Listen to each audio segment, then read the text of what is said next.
We sold your car and cashed out your college fund. Your brother deserves a fresh start. That was the first thing I heard on my 19th birthday.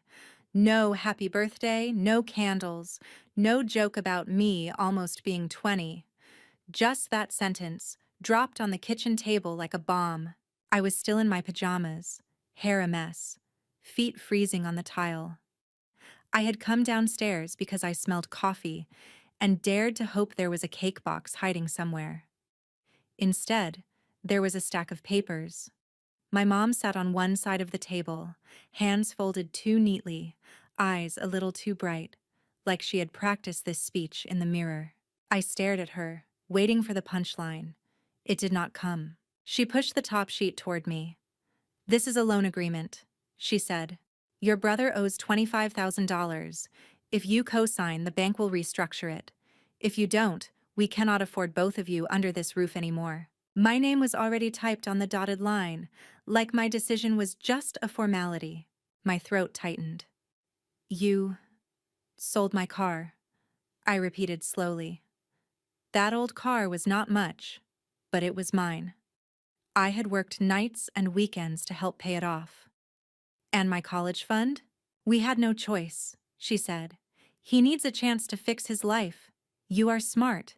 You will figure something out. This is what family does. We all sacrifice. Family. Sacrifice." Interesting choice of words for people who had just pawned off my future like it was a spare lamp in the garage. I wanted to scream. I wanted to flip the table, rip the papers, ask her if she ever once thought of what I wanted. But her eyes were already hardening, like she was bracing for an argument she had decided not to lose. So I did the one thing she did not expect. I did not argue. I picked up the papers, my hands steady even though my heart was pounding. I scanned the lines, felt the weight of the trap she was setting for me, and calmly set them back down. "I hear you," I said quietly. Her shoulders relaxed a fraction, mistaking my silence for obedience. But in my head, something snapped into place. If they could decide my future without asking, then I could decide theirs without warning. They thought this was the day they backed me into a corner. They had no idea it was the day I started planning my exit. This is only the opening move in a family betrayal that will turn my birthday into the day everything changes. If you think selling my car and cashing out my college fund is the worst thing they do, wait until you see how far they push me and what I do when I finally push back. Stay tuned. I did not sign anything at that table. I carried the loan agreement upstairs like it was a dead animal I could not quite bring myself to drop. My mom called my name once, then again, sharper, but I kept walking.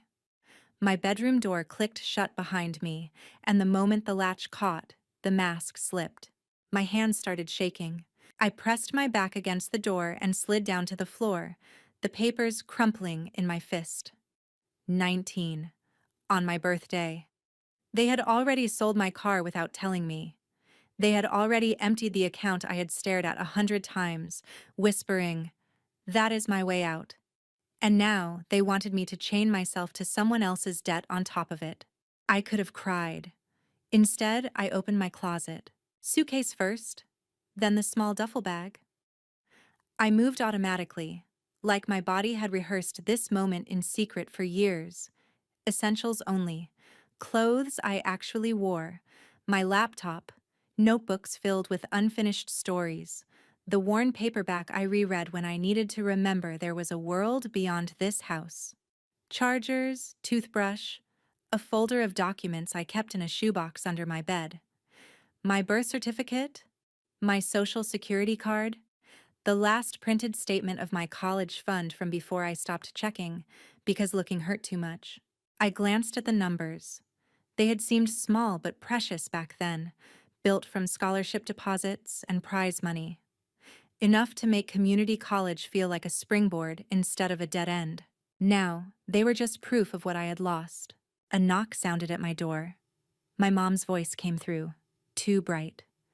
"Have you looked over the papers? We need to go to the bank this afternoon." My heart pounded, but my voice came out calm. "I am reading them," I said. Not a lie. I did read them. Every line. Every clause about what would happen if the primary borrower defaulted. Every sentence that tied my name to his mistakes, my credit to his record. Inside, a cold clarity settled in. If I signed this, I was done. No apartment, no student loans in my own name, no clean break. Ever. I set the contract on my desk and opened my laptop instead. First search, co-signing loan risks. Then, what happens if you refuse to co-sign family debt? Then, when my stomach twisted, legally obligated if name already printed but not signed. The answer was simple. If I did not sign, I was not responsible. They knew that. That was why they were pushing so hard. Another knock, louder this time. "We do not have all day," my mom snapped. "The bank closes at 4. I need some air," I called back. "I am going to the library to think." "She can drive you," she started, then stopped herself, and the silence between us said it all. I did not have a car anymore. "Fine," she muttered. "Take the bus. But do not be dramatic, Lily. We are trying to fix this." Right. They burnt my bridge, and now I was the one being dramatic for not wanting to drown with them. I shoved my laptop into my backpack, along with the loan agreement and my folder of documents. I grabbed my jacket and slung the straps over my shoulder. When I opened my door, my mom was standing in the hallway, arms folded. "You know this is not easy for any of us," she said. "Your brother is scared out of his mind. He made mistakes. But he is family. We do not abandon family." "Good," I said, meeting her eyes for the first time since the kitchen. "Then you will understand what it feels like when family abandons you." Her face tightened. "Do not start. We did what we had to do. You are strong. You will be fine." "I will," I agreed. "Just maybe not in the way you think." She did not like that answer, but she stepped aside.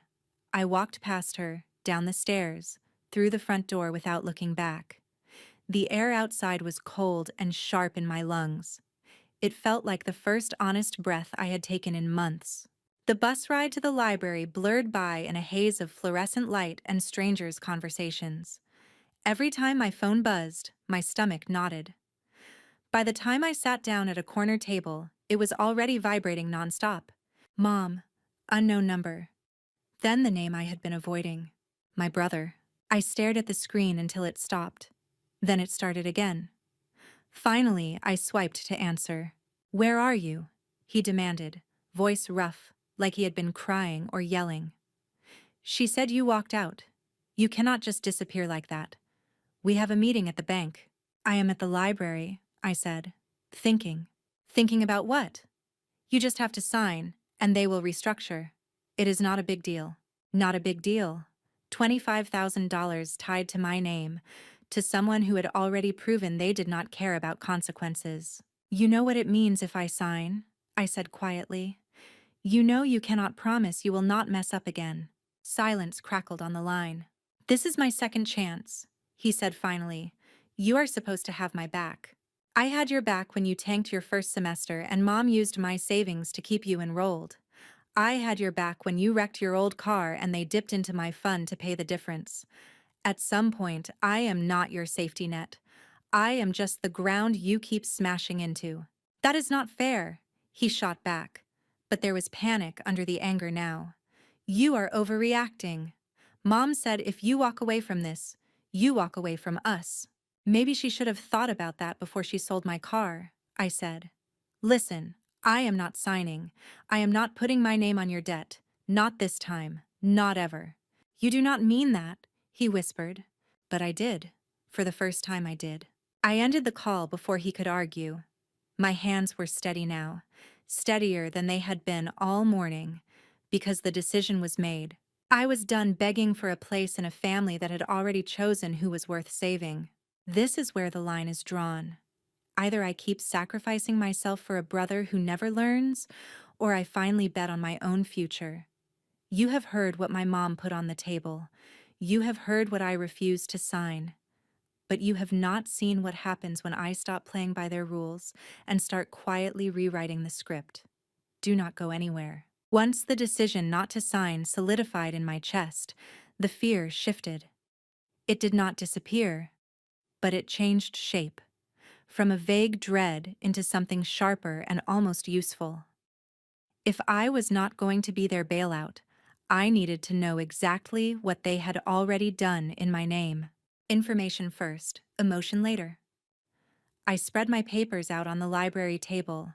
The loan agreement, my old statements, the scholarship award letters I had printed from my own scrapbook.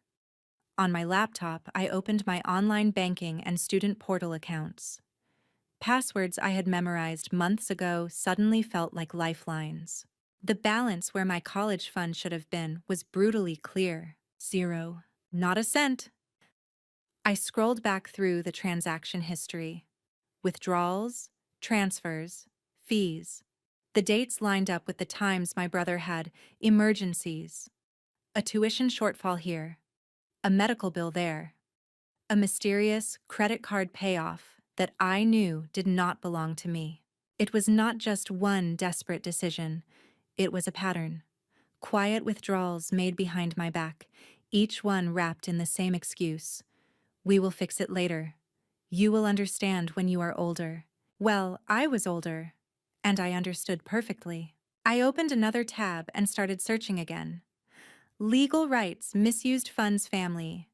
Parent drained college fund options. Financial aid appeal when savings stolen. The results were messy and terrifying, but buried in the noise were threads I could actually grab onto. I learned that the account had technically been in my name, but my mom had joint access as the initial adult custodian. Morally, it was theft.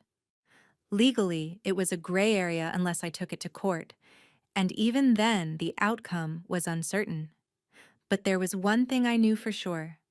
If they thought I would quietly shoulder debt after they drained my savings, they were counting on me being scared and ignorant. I was scared. I was no longer ignorant. A soft thump pulled me out of the spiral. A coffee cup slid onto the table in front of me. I looked up to see my friend standing there, eyebrows pulled together. I tried texting, she said. You ignored me, so I hunted you down. Happy birthday, I guess. I huffed out a humorless laugh. You picked a great day to visit the crime scene. She glanced at the chaos of papers, then at my face. Okay, that is not a midterms kind of mess. That is a my life just exploded kind of mess.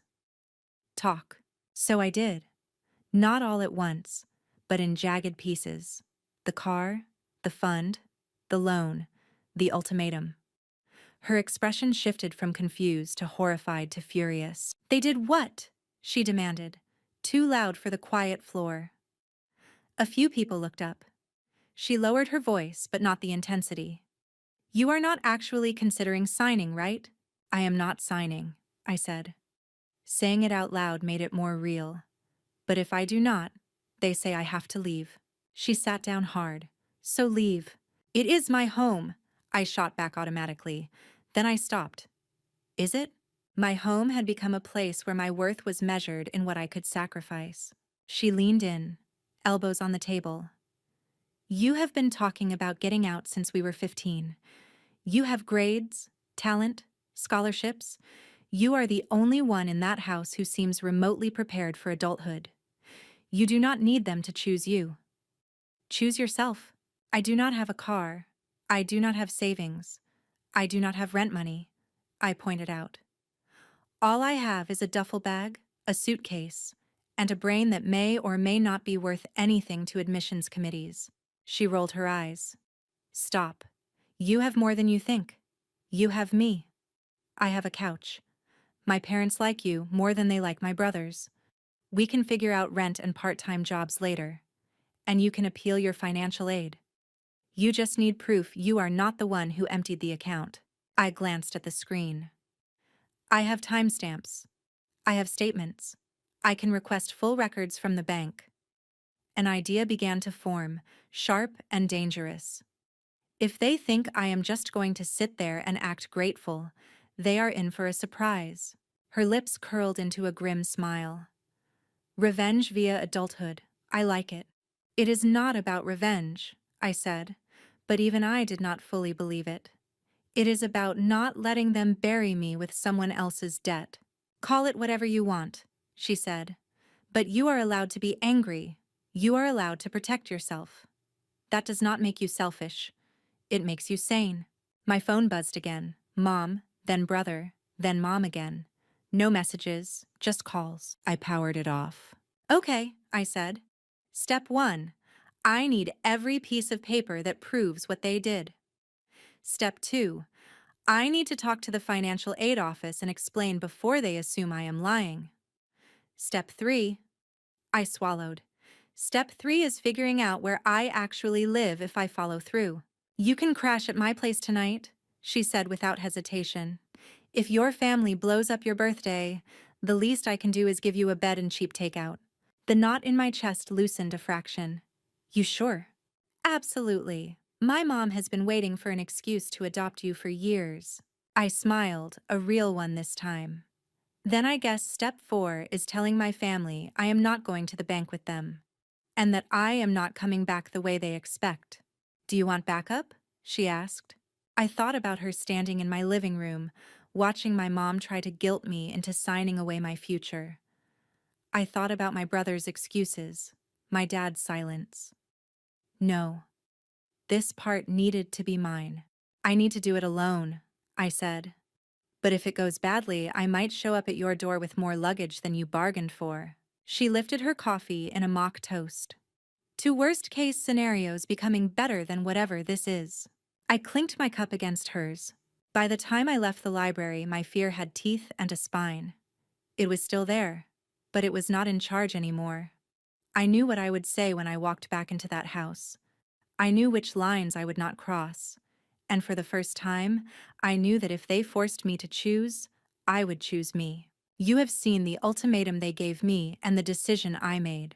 What you have not seen yet is what happens when I walk back into that house, not as their silent backup plan, but as someone ready to expose exactly what they have done and refuse to play along.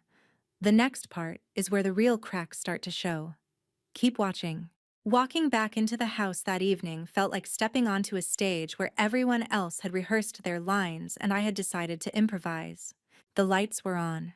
The TV droned in the background.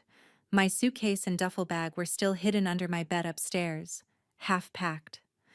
The loan agreement was in my backpack, next to printed copies of the most incriminating statements I could download before the printer at the library cried for mercy. My mom was at the kitchen table again, phone in hand, the way she had been that morning. My brother paced in front of the sink, running his fingers through his hair. The moment they saw me, 2 very different expressions crossed their faces. Relief on his, tight irritation on hers. You finally decided to come back, she said. We missed the bank appointment because of you. You missed it because you scheduled it without asking me, I replied, shrugging off my jacket. I never agreed to go. You do not have a choice, she snapped. You live here. You eat our food, sleep under our roof. When we ask you to help your brother, you help. It is funny you say our when it was my fund you emptied, I said. Her eyes flashed. Do not start. Too late. I unzipped my backpack and spread the papers on the table between us. I already did. My brother edged closer, peering down at the pages. What is all this? Printouts, I said. From my account. The one that was supposed to be for my education. I tapped a line with my finger. Here is the withdrawal from 2 years ago when my car needed repairs. You told me you were covering it because you wanted me to be safe. Instead, you took it from the only savings I had. Another line. Here is the payment to cover your failed classes, the ones you promised to retake and pass. You did not. Another. Here is the payoff on a credit card I never opened. Funny how it lines up with the week you suddenly could not remember where all your money went. My mom's face drained of color, then flushed an angry red. You have no right to dig through our finances, she hissed. Our, I repeated. You mean mine? That account was in my name. You had access because I trusted you. You did not just use it once in an emergency. You drained it slowly, over years. And you never told me the truth. My brother swallowed hard. Mom, is that what you did? She turned on him instantly. Do not you dare look at me like that. Everything I did was to keep this family afloat, to keep you in school, to keep this house, to keep food on the table, and to keep me in the dark," I added. The living room door opened, and my dad stepped in, drawn by the sharp edges of our voices. He looked tired, like always, briefcase still in hand. "What is going on?" he asked. I slid one of the statements toward him. "Did you know about this?" He scanned it, his forehead furrowing deeper with each line. When he looked up, his expression was a mixture of confusion and guilt. "I knew we were using some of the savings," he admitted slowly. "I thought it was temporary. I did not realize how much had gone." "You did not ask," I said. "You just signed whatever she put in front of you." My mom's chair scraped back as she stood. "Do not blame him. He works himself to the bone for us. I am the one who handles the day-to-day. I made hard choices. That is what parents do." "No," I said. "Parents protect their kids. They do not gamble one child's future to bail out another's mistakes and then act like it is noble." The room went quiet. My brother sank into a chair, staring at the statements as if they were written in a language he had never seen before. "So what now?" my dad asked, voice low. "You want us to apologize?" "We are sorry. Truly. But the money is gone. We cannot change that." "I know," I said. "I am not asking you to magically put the money back." My mom exhaled, relieved for a second until I continued. "I am telling you I will not fix it by chaining myself to a $25,000 loan." Her mouth fell open. "You think you can just refuse? You think you can walk away from your family because you are angry?" "I think I can refuse to sign a legal document that makes me responsible for debt that is not mine," I answered. "And if the price of that is you telling me to leave, then yes, I can walk away." My brother's voice cracked. "You cannot mean that. You would really just go?" I looked at him, really looked. At the boy who had been my partner in crime when we were kids, who used to sneak me extra cookies when our mom was in a mood. At the young man who had slowly turned into a walking crisis, always needing one more bailout, one more excuse. "I mean that I will not spend my 20s cleaning up messes you will not stop making," I said. "I love you, but I am done being your insurance policy." He dropped his gaze, shame flickering across his features. My mom stepped closer, lowering her voice into the tone she used when she wanted to sound reasonable. "Lily, listen. You are emotional right now. You are hurt. I understand. But this is not how the real world works. Out there, nobody is going to help you. At least here, you have us. If you sign, we can get through this together." "Together," I repeated. "Like when you sold my car without asking, or when you emptied my account, or when you made a birthday breakfast into a debt negotiation?" Her jaw clenched. "It was never going to be enough for college anyway. You would have needed loans. This just moves that timeline up." "No," I said. "This moves the timeline up on me realizing exactly where I stand in this family." My dad set the papers down, rubbing his temples. "What do you want, Lily?" "I want my name off anything that is not mine," I said. "I want you to stop using me as a solution to problems I did not create. I want the chance to build a future that is not tied to a credit score you helped destroy before I even started." "And if we cannot give you that?" my mom asked, her voice icy now. "Then I will leave," I said simply. "I have a friend whose family will let me stay while I figure things out. I will talk to the financial aid office. I will find a job. I will do what you always told me to do. Be strong." "You would take our business outside this house?" she asked, scandalized. "You would tell strangers our private problems? You would humiliate us like that?" I almost laughed. "You sold my future to protect your image. You are worried about humiliation now?" Her hand trembled on the back of the chair. For a second, I thought she might slap me. Instead, she pointed toward the hallway. "If you walk out that door," she said, "do not expect to walk back in." All eyes were on me, waiting, expecting me to back down like I always did, to apologize, to agree to something that made me sick just to keep the peace. I picked up the loan agreement, folded it neatly, and slid it back across the table. Then maybe you should get used to looking at that without my signature, I said. This is the moment the balance shifts. They are no longer quietly using me, and I am no longer quietly letting them. You have seen the evidence on the table and the ultimatum at the door, but what happens when I actually pack my bags and call their bluff will change more than a few bank statements. The real fallout is just beginning. Stay close.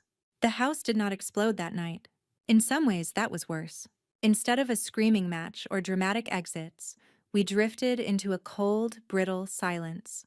My mom retreated to her bedroom, slamming the door only once. My dad disappeared into his office. My brother vanished into the glow of his screen, thumbs flying over his phone, probably texting friends about how his life was over.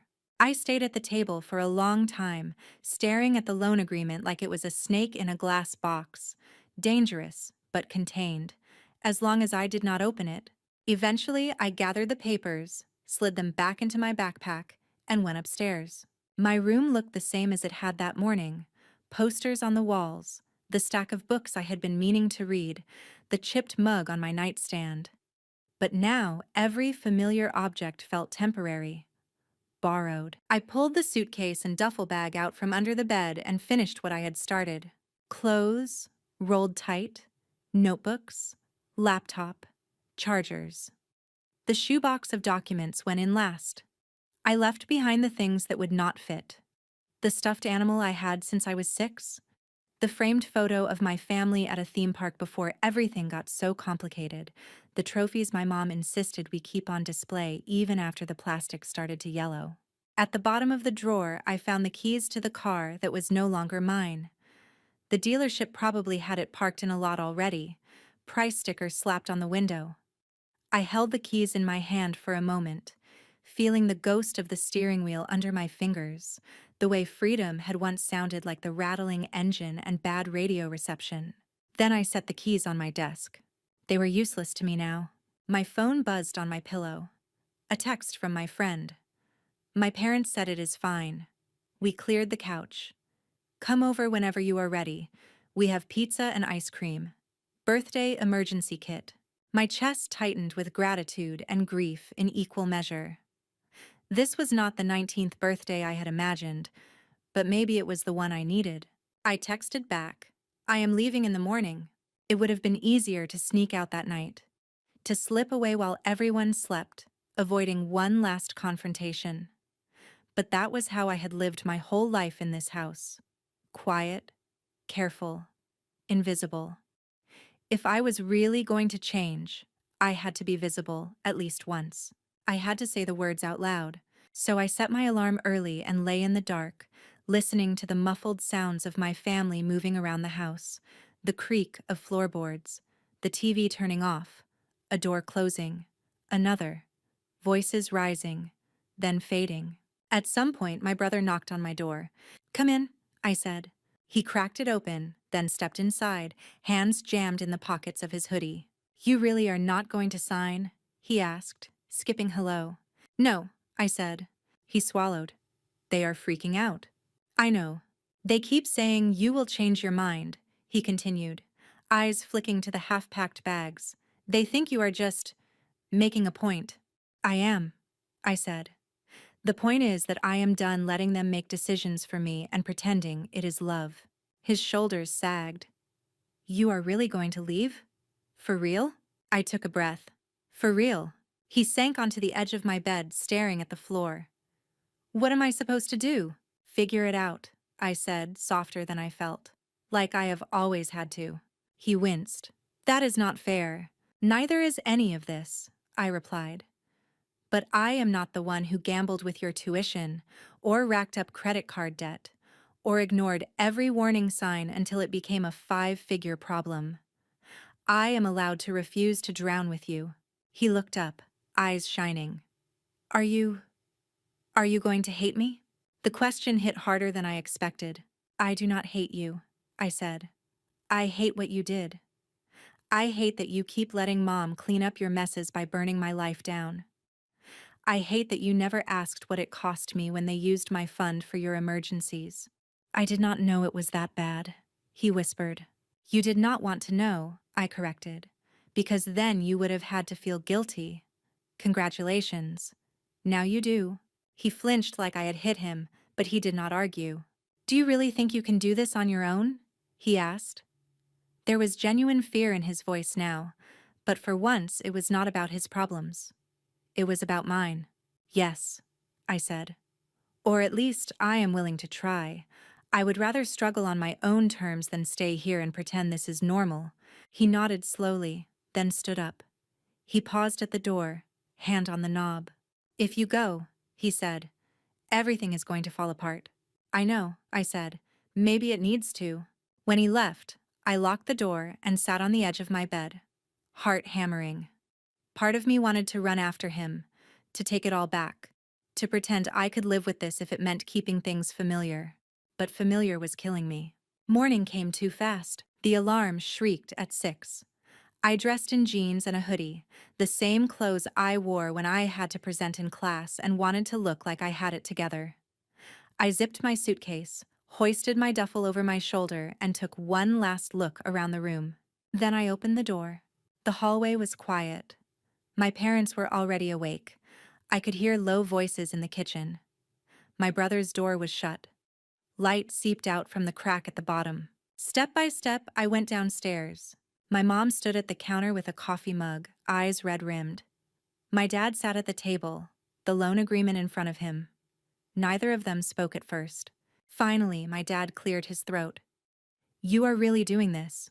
Yes, I said. My mom's eyes flicked to the bags. So that is it? You are just leaving. After everything we did for you. Something in me snapped. Everything you did for me? I repeated. You mean the years of telling me to work hard, save, be responsible, and then using my savings without telling me? Selling my car behind my back? Turning my birthday into a debt negotiation? That everything? She flinched. You are ungrateful. I am awake, I said. There is a difference. My dad pushed the loan agreement toward me. If you sign, you do not have to go, he said quietly. We can figure this out together. I will figure it out, I said. I just will not do it as collateral. He looked down, shoulders sagging. He knew on some level that I was right. But knowing and choosing to act on it were different battles. My mom put her mug down with a sharp clink. If you walk out that door, she said, repeating last night's line like a script, do not expect us to rescue you when the real world chews you up. I do not, I said. That is kind of the point. I set my house key on the table. The small metal sound felt louder than any shout. I will be in touch, I added, when I am ready. Then I picked up my bags and walked to the door. My hands were steady on the knob. Behind me, my mom said my name one last time, a wobble in her voice that almost undid me. Almost. I opened the door and stepped out into the morning air. It was colder than I expected, but it tasted clean. My phone buzzed as I walked down the driveway. A notification from my bank. Another from my email. A missed call from an unknown number. I did not know yet that by the time I reached my friend's house, there would be voicemails waiting. That the bank would call again. That my brother would send a flood of messages that started with anger and ended with pure panic, because without my signature, his second chance was collapsing faster than anyone had planned. All I knew in that moment was that for the first time in my life, I was walking towards something that was mine, instead of away from something that belonged to everyone else. This is where my quiet packing turns into a decision nobody in that house believed I would actually make. I have stepped out the door, but you have not seen what happens when the bank calls back, when my brother realizes I was the only thing keeping his life from imploding, and when my mom's control starts to slip in ways she never imagined. I did not cry until I was 3 blocks away from the house. It hit me at a bus stop, of all places. 1 second, I was dragging my suitcase over cracked pavement.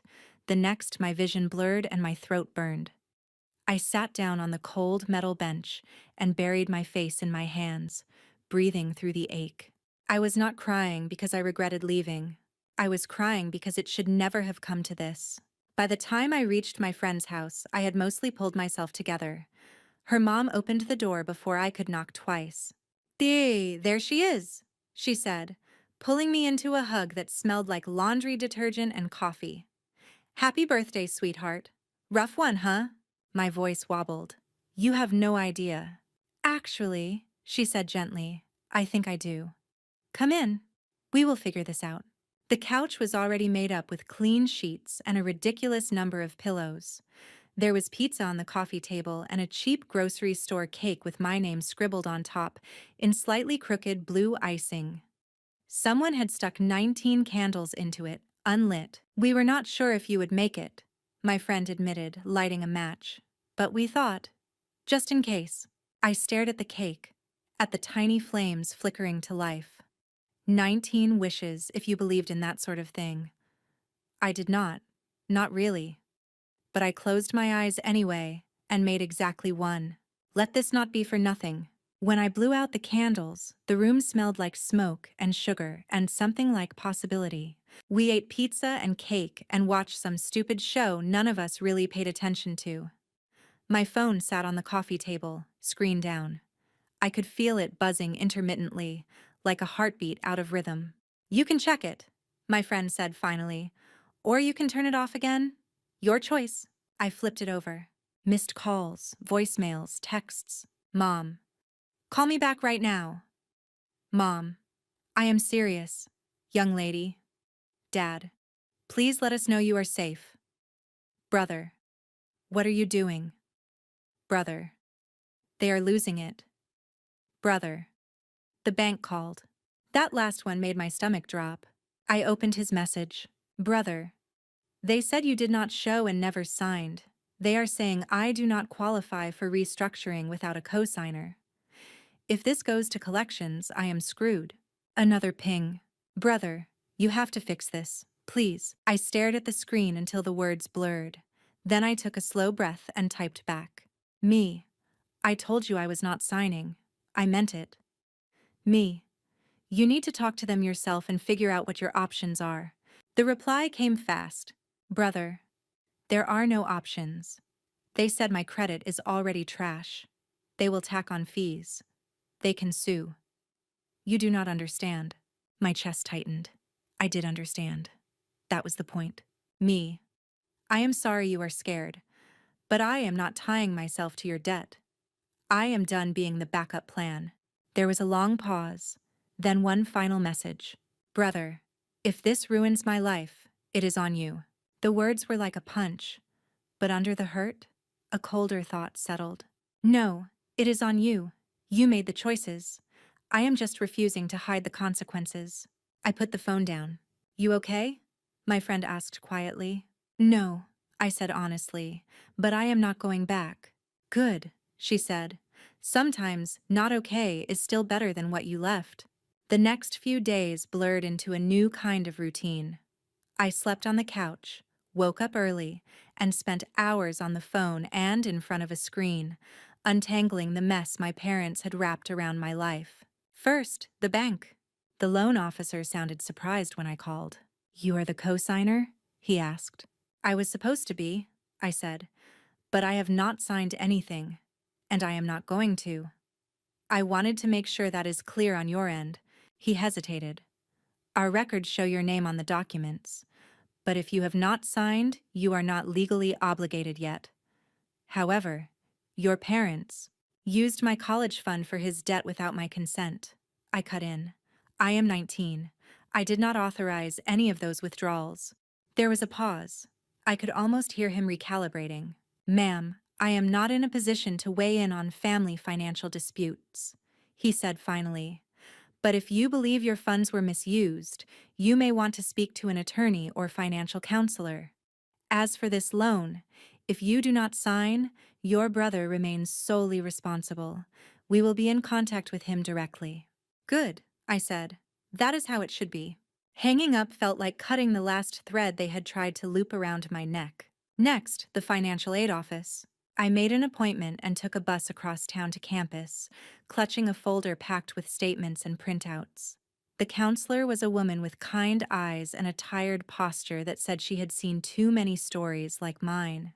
"So," she said after I finished, "your parents drained your college savings that were in a custodial account and now expect you to take on additional debt in your name to cover your siblings' loans." "Pretty much," I said, the words flat from overuse. She sighed. "I am sorry. That is a lot." "Can I do anything?" I asked.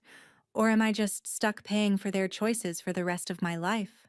"Well," she said slowly, "we cannot give legal advice, but in terms of financial aid, there are some options. Most students under 24 are considered dependent, which means we use parental income and assets. However, in cases of abuse or unusual circumstances, we can file a dependency override. It is not guaranteed, but—" She tapped the folder between us. "This," she said, "is a lot of documentation." Hope flickered, small, but stubborn. "What would that mean exactly?"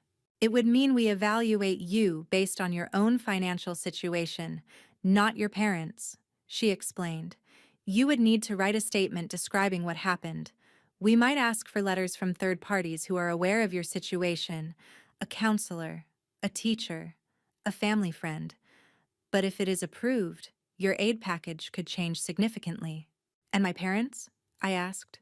She looked at me steadily. "They would not have the same access to your information anymore, and you would not be expected to rely on them financially." A breath I had not realized I was holding left my lungs all at once. "I want to do that," I said. "Whatever it takes. I am done being their resource." "Okay," she said. "We will start the paperwork."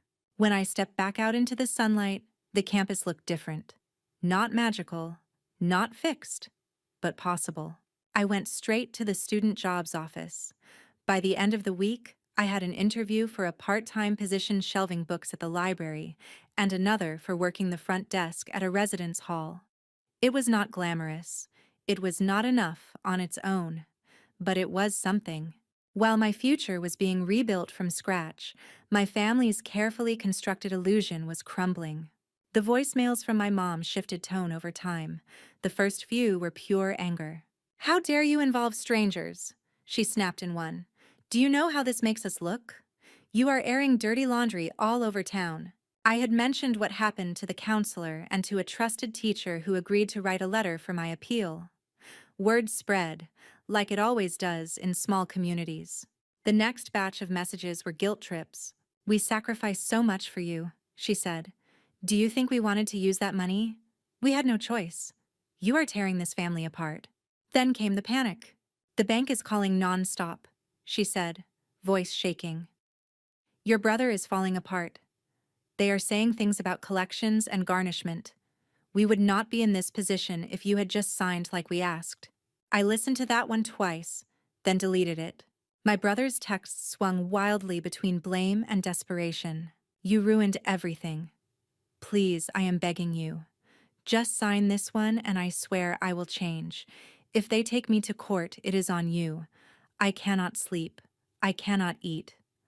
I screwed up, okay? Is that what you want to hear? Just fix it." I typed and erased a dozen replies before sending the only one that mattered. "Me. I hope you do change. But that is on you. Not on me." His last message came late one night. "Brother. They said if I do not work out a payment plan, they can garnish wages when I get a job. I do not know what I am supposed to do." Me. "Get a job. Make a plan. Talk to a counselor. Stop pretending this is happening to you instead of because of you." He did not answer. Days turned into weeks. I got the job at the library. I spent evenings reshelving books and mornings filling out forms and writing my statement for the aid office. "I love my family," I wrote, "but they have repeatedly used my resources without my consent to solve problems I did not create, and when I refused to sacrifice any further, they threatened to make me homeless. I am asking to be evaluated as an independent student so I can pursue my education without being financially bound to their choices." I did not use the word revenge anywhere, but as I sealed the envelope, I realized something. This was revenge, Not the dramatic movie kind with screaming and courtroom showdowns, a quieter kind, where I stopped playing the role they wrote for me and started writing my own, where the consequences they had been shielding themselves from finally landed where they belonged. Not on me, on them. You have now seen the first cracks. The bank calling, the aid office listening, my family's control slipping through their fingers. But the real impact does not hit until later, when decisions on paper turn into changes in real life, when their world shrinks while mine slowly expands, and when I have to decide what kind of relationship, if any, I still want with the people who sold my future. The email from the financial aid office came on a Tuesday afternoon while I was on my break at the library. Subject: Dependency Override Decision. My hands shook as I clicked it open. Dear Lily, it began. After reviewing your documentation and personal statement, the committee has approved your request for a dependency override. Your financial aid package has been recalculated based on your independent status. Please log into your student portal to view the updated award. I read the words 3 times before they sank in. Approved. Independent. I fumbled my login, heart racing, then finally got in. The numbers were different now. More grants, more subsidized aid, less reliance on parental contribution. There were still loans, still costs, still practical problems. But for the first time, my ability to stay in school did not hinge on whether my mother picked up the phone or my brother stayed out of trouble. I did not realize I was crying until my friend appeared behind the circulation desk with a wad of napkins. Good news? She asked. The best, I said, wiping my face. They believed me. I get to stay. She hugged me so hard I almost dropped my phone. That night, we celebrated with cheap takeout and a movie we barely watched. I slept better than I had in months. Meanwhile, my family situation continued to deteriorate. From what little I heard, through my dad's sporadic, careful texts and the occasional reluctant update from neighbors, the bank had refused to restructure without a cosigner. My brother had tried to negotiate, but could not offer anything that convinced them he would not default again. Late fees piled up. Collection letters started arriving. The house phone, which almost never rang when I lived there, became a constant background noise. They keep calling during dinner, my dad wrote in one message. Your mom is not handling it well. I did not gloat. I did not have to. The natural consequences they had been trying to avoid were doing exactly what they were designed to do: force accountability. For the first time, my brother could not hide behind the phrase, "We will figure it out." There was no we. There was him, and the choices he had made. One evening, a few months after I left, my phone lit up with an unfamiliar number.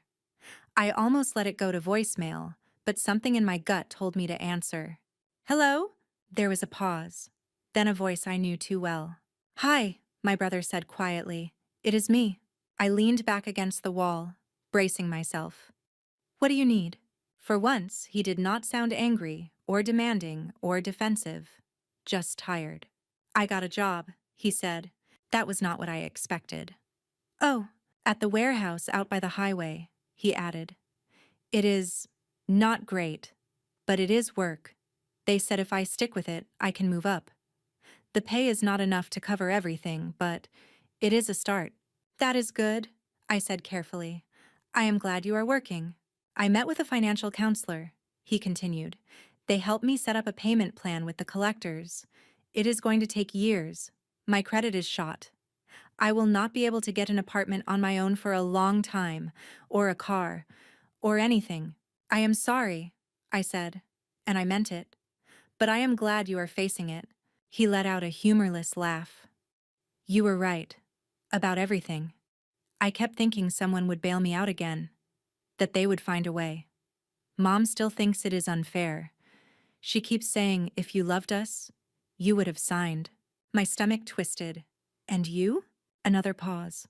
I think if you had signed, he said slowly, I would have kept doing exactly what I have always done, and you would have been dragged down with me. Silence stretched between us, thick with all the words we had never said. I am sorry, he added, voice cracking. Not just about the loan, about all of it. I knew they were using your fund. Maybe I did not know the exact numbers, but I knew. I let them. Because it was easier. Because every time they picked me, I told myself you would be fine. You always are, right? You are the strong one. You can handle it. He swallowed audibly. It took you leaving for me to realize you were not fine, he said. You were just quiet. Tears pricked my eyes. I am not asking you to forgive me, he said quickly, or to come back. I needed you to know I get it now, and that I am trying to fix myself, even if it is late. I rested my head against the wall, closing my eyes. I appreciate you telling me, I said. Really? But you are right. It is going to take time. A lot of it. And the fix has to come from you. I know, he said. I just wanted you to know I am not blaming you anymore.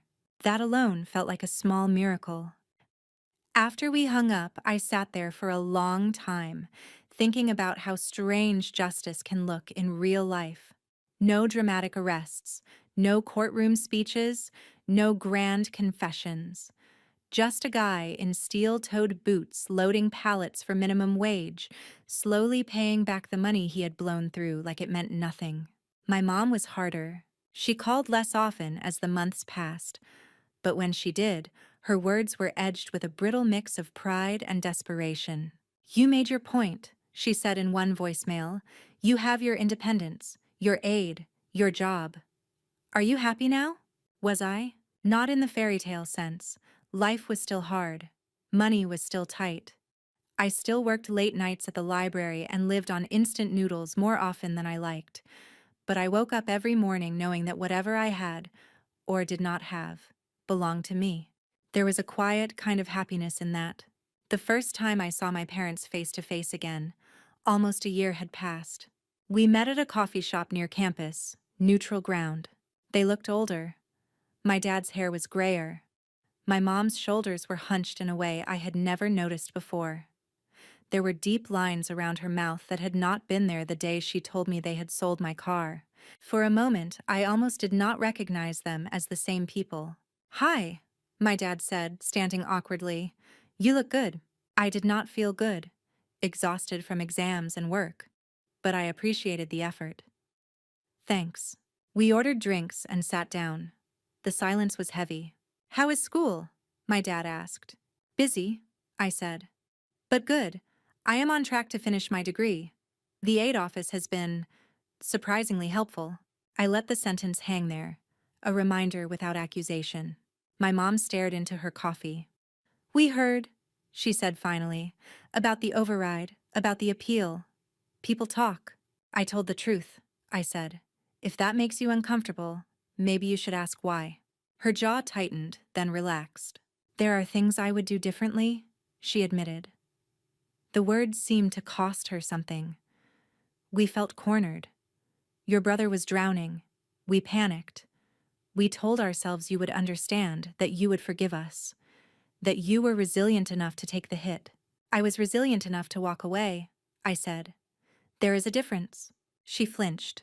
I lost a lot, I continued. My savings, my car, my trust. But I gained something too. Boundaries. A future that is mine, and I am not giving that up. We are not asking you to, my dad said quickly. We miss you. We would like to be part of your life again, if you will let us. I studied their faces. The old instinct to soften, to reassure, to take care of their feelings first flickered to life, and then faded. I am willing to have a relationship, I said slowly, but it will be on my terms. You do not get a say in my finances, my education, or where I live. There will be no more, we did it for your own good speeches, when what you really mean is, we did it because it was easier for us. If you cannot handle that, then this is as far as we go. My mom opened her mouth, then closed it again. For once, she did not argue. That is fair, my dad said quietly. I am not doing this to punish you, I added. I am doing it to protect myself. That might look like revenge from where you are sitting, but from where I am, it is survival. My mom's eyes shimmered. We were supposed to protect you, she said, and we failed. There it was. Not an excuse, not a deflection, an admission. It did not erase what they had done. It did not magically refill the account or give me back the years of feeling like a backup plan. But it was something I never thought I would hear. We talked for a while longer. About classes, my job, my brother's work, the house they were thinking of selling because the mortgage and the collectors were too much. There were no hugs when we left, just a tentative nod, like we were all still learning how to exist in this new shape.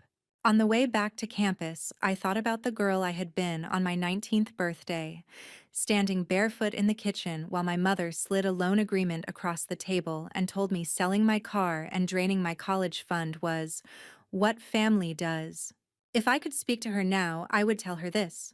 You are not selfish for refusing to set yourself on fire to keep other people warm. You are not cruel for letting consequences land where they belong. You are not ungrateful for walking away from people who only love you when you are useful. Sometimes the most powerful revenge is not destruction. Sometimes it is refusing to be destroyed. I did not scream. I did not break anything. I did not sign away my future to save people who would not save me. I packed my bags. I walked out. And by the time the dust settled, the girl they thought would always say yes had become someone they had to ask permission from. If you have ever been told to sacrifice your dreams for someone else's mess in the name of family, ask yourself, who would actually fall apart if you stopped saying yes? Them or you? And what would happen if, just once, you decided to bet on yourself instead?